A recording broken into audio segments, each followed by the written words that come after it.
Momen kemesraan antara Presiden Joko Widodo, Ketua Umum PD Perjuangan Megawati Soekarno Putri, dan bakal calon Presiden Ganjar Pranowo ditunjukkan dalam pembukaan Rakernas keempat PD Perjuangan di J-Expo Kemayoran pada pekan kemarin.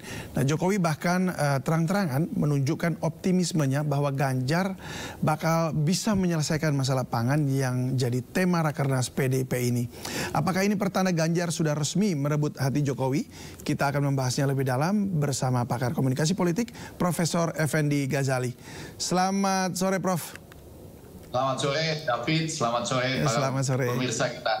Ya baik, Prof, Anda bagaimana apa tanggapannya melihat kemesraan Jokowi dan Mega yang saya nggak tahu apakah itu disengaja atau tidak, tetapi dua-duanya bisa bergandengan tangan gitu.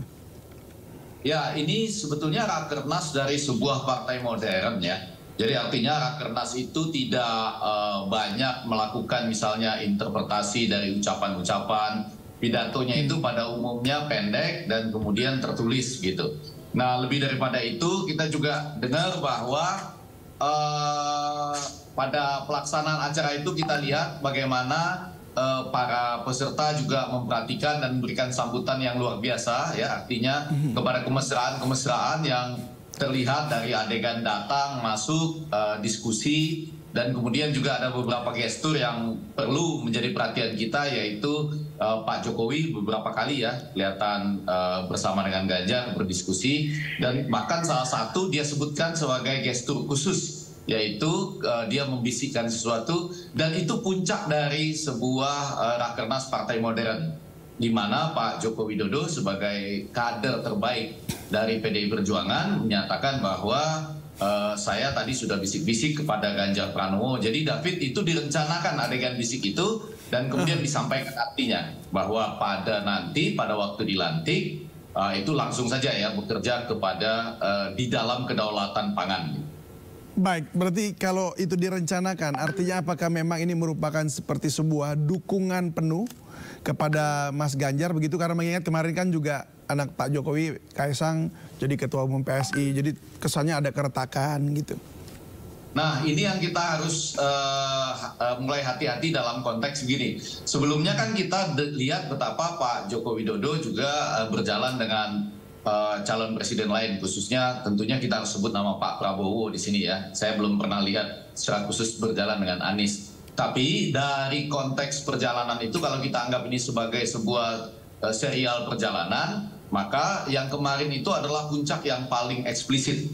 Artinya tidak bisa lagi kemudian sampai pada waktu rakernas ya David ya, dan para pemirsa, tidak bisa lagi kita menyatakan bahwa Pak Joko Widodo tidak mendukung Ganjar gitu ya. Walaupun kita tahu ini kan seperti rumahnya Pak Joko Widodo sebagai kader terbaik dari PDI Perjuangan. Tapi apapun alasannya ya, sebelum ada tanda-tanda lain yang lebih besar daripada ini adalah tanda kemesraan yang berbisik tadi, serta juga tanda dukungan nyata. Karena saya belum pernah mendengar Bapak Joko Widodo misalnya menyatakan, kalau menyatakan bahwa 2024 adalah giliran Pak Prabowo, saya pernah dengar, dan kita semua pernah dengar. Tapi menyatakan bahwa nanti setelah Pak Prabowo dilantik, maka masuklah kepada kegiatan tertentu, itu belum pernah kita dengar. Jadi ini adalah, ada yang menyebutnya kode keras. Kalau saya mengatakan sampai pada waktu rakernas itu, ini adalah dukungan paling nyata, artinya dukungan yang tidak lagi bisa dibantah ya. Kecuali lagi-lagi David dan para pemirsa, tiba-tiba nanti dalam perjalanan menuju 19 sampai 25 Oktober, ada lagi momen kemesraan antara Bapak Joko Widodo dengan capres lain yang lebih mesra dan lebih eksplisit pesannya, di luar dari atau lebih dari kalimat seperti saya membayangkan nanti pada waktu siapa dilantik gitu. Nah, itu pasti bisa mengalahkan yang ini, karena itu yang paling terakhir nantinya sebelum pendaftaran tanggal 19 sampai 25 Oktober. Oke, yang sebenarnya diharapkan itu seperti apa sih? Karena ini kan kalau menunggu yang paling akhir kita belum tahu sampai kapan yang terakhirnya. Bisa saja pada saat pencoblosan begitu. Tetapi apa namanya ya? Apa yang masyarakat tunggu untuk mengatakan bahwa oke, ini itu benar nih dukungannya semuanya Mas Ganjar misalnya seperti itu. Nah itulah politik David ya. Saya rasa David dan para pemirsa, politik itu dinamis. Sama seperti misalnya sekarang ini ya di sekitar Rakernas itu tetap juga ada diskusi bahwa Ibu Puan misalnya sudah mendengarkan cerita dari Gibran sendiri bahwa dia memang diajak untuk menjadi calon wakil presiden misalnya.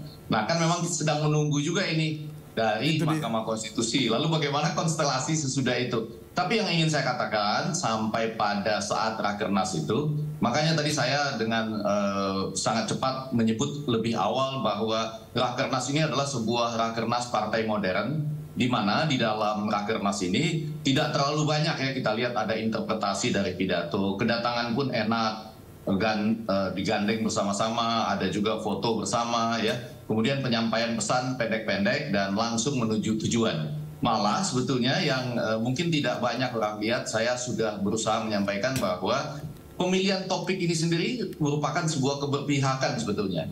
Karena topik kedaulatan pangan ini boleh dikatakan sebuah topik yang pada sisi lain memperlihatkan adanya kegagalan dari proyek-proyek food estate misalnya, yang sering dikaitkan dengan calon presiden lain. Tetapi di sini, di Rakernas ini, PDIP sekaligus mengambil dua keuntungan. Yang pertama, membuat pembedaan dibandingkan proyek food estate yang pernah dilakukan sebelumnya yang belum berhasil.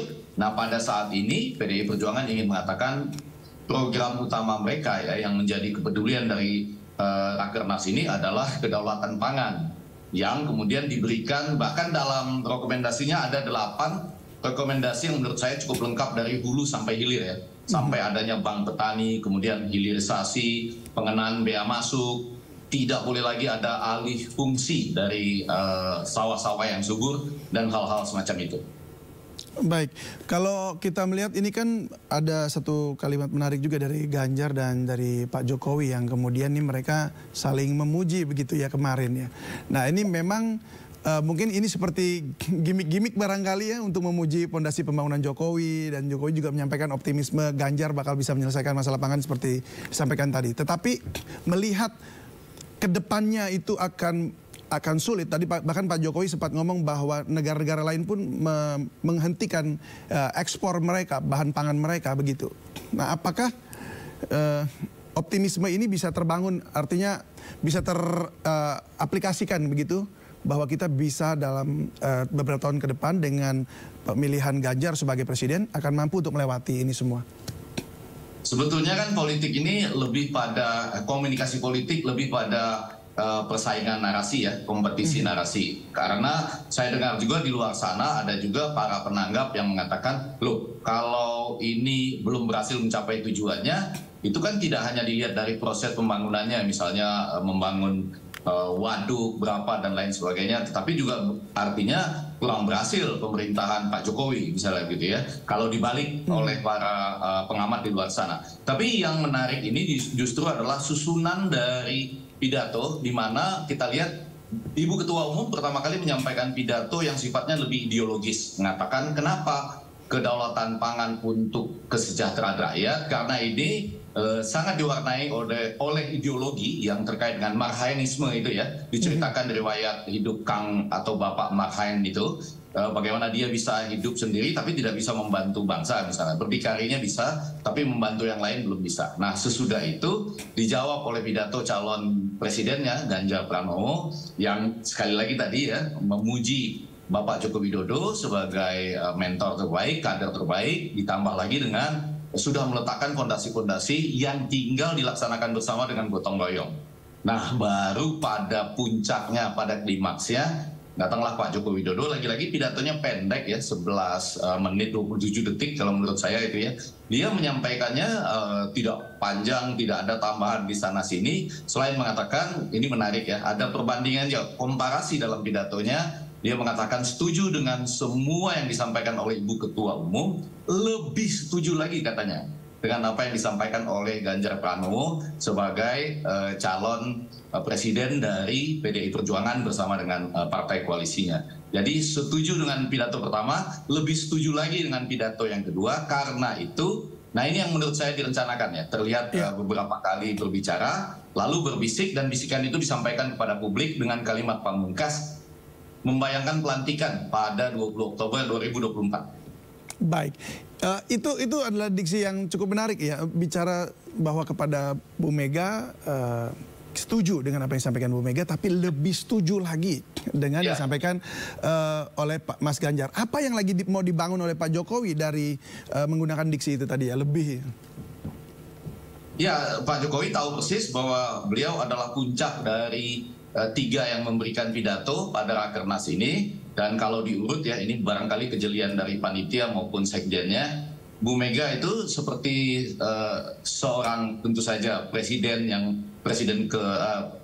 kita sebelumnya, serta juga seorang ibu bagi bangsanya. Jadi lebih banyak bercerita bagaimana seorang ibu dengan sentuhan teknologi modern ya, ada BRIN disinggung-singgung di situ, bahkan sampai penampang daun yang kecil itu lebih banyak membantu misalnya untuk mengatasi polusi udara atau lebih banyak menahan air ya. Kita mendengar hal-hal tersebut yang dirangkai dengan kata kunci marhainisme gitu ya, serta keberpihakan kepada rakyat. Lalu pada bagian kedua tadi seperti saya katakan, seakan-akan ini menemukan puncaknya nanti untuk pidato Pak Jokowi, karena setuju dengan ideologi, pendekatan ideologi ya, ideologis yang disampaikan oleh Ibu Megawati, tetapi setuju pada yang disebut tadi langkah-langkah taktis. Saya rasa kata-kata langkah taktis menjadi penting ya bagi pidato Pak Joko Widodo yang lebih menceritakan bagaimana tantangan dunia, tapi membutuhkan langkah-langkah taktis yang itu dia sebut sangat setuju, seperti yang disampaikan oleh Ganjar Pranowo sebelumnya. Jadi itu seperti sesuatu yang direncanakan berurutan ya,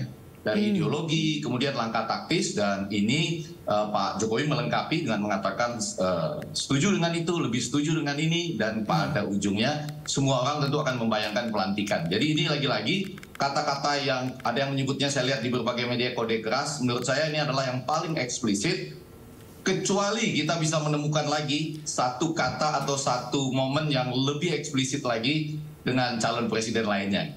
Baik, kalau begitu. Terima kasih banyak Profesor Effendi Ghazali, pakar komunikasi politik, sudah berbagi bersama kami di Sindo Sore. Salam sehat selalu. Salam sehat David dan para pemirsa kita.